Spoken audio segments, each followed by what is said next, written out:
Secretary of State for Foreign and Commonwealth Affairs, Tonia Antoniazzi. Question number 1, Mr. Speaker. Minister Harriet Baldwin. Thank you, Mr. Speaker. The UK regularly discusses the violence in Cameroon with international partners, including France and the United States. I welcome French support for the recent UK-Austria joint UN Human Rights Council statement about the deteriorating situation in Cameroon. Antoniazzi. Southern Cameroon voted to join French Cameroon as federated states equal in status, but this is clearly not what has happened. They are treated as a region made up of second-class citizens.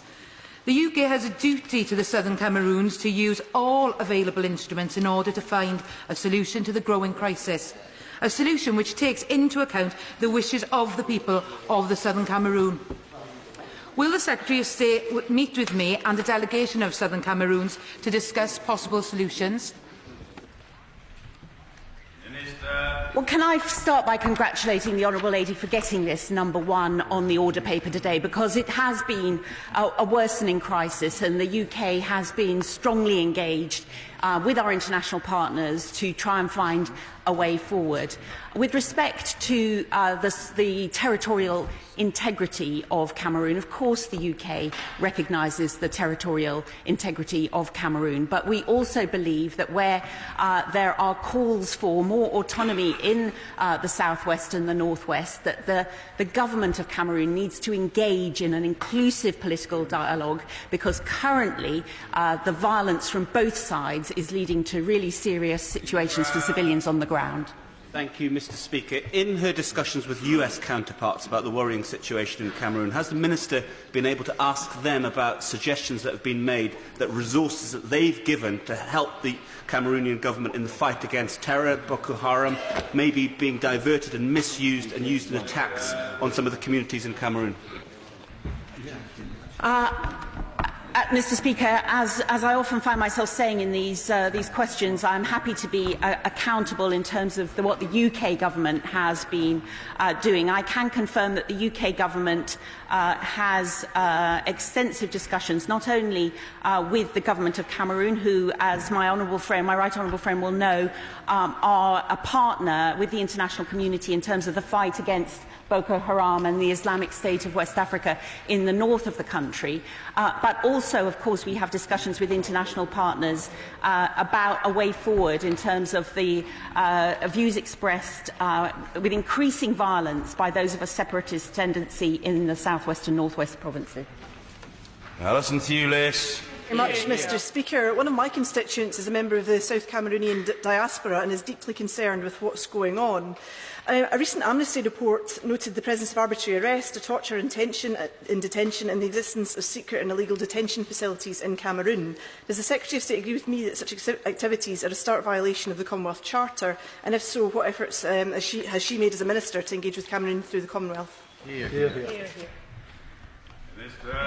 Well, the Honourable Lady is absolutely right to raise the range of different human rights violations and abuses that were noted in the statement that we were very pleased that 39 countries signed up to at the most recent UN Human Rights Council. Specifically with regard to the Commonwealth, I can tell the House that Lord Ahmed, the Minister for the Commonwealth, wrote to the Commonwealth Secretary-General recently to share UK concerns about Cameroon and press for further Commonwealth engagement on the matter. Mr Philip Hollowbone. The UK's aim is to be the largest G7 investor in Africa by 2022. Will any of this investment be going to Cameroon? Minister.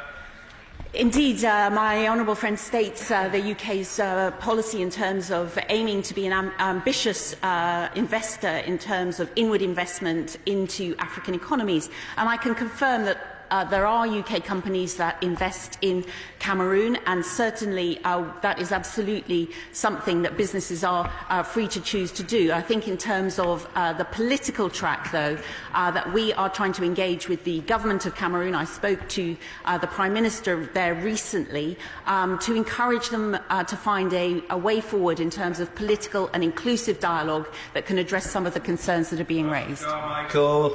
Speaker, I spent time in Cameroon in 2013 as a political volunteer with VSO, and it breaks my heart to see what is happening to that beautiful country today. It seems to me we have a very potent mix of contemporary challenges and the long tail of our own and indeed French colonial history here. Can we have a two-pronged approach to this? Can we first of all have our colleagues in DFID tackling the urgent crises that there are with displaced peoples in conflict, and then from her own office a proper effort to get a diplomatic solution here?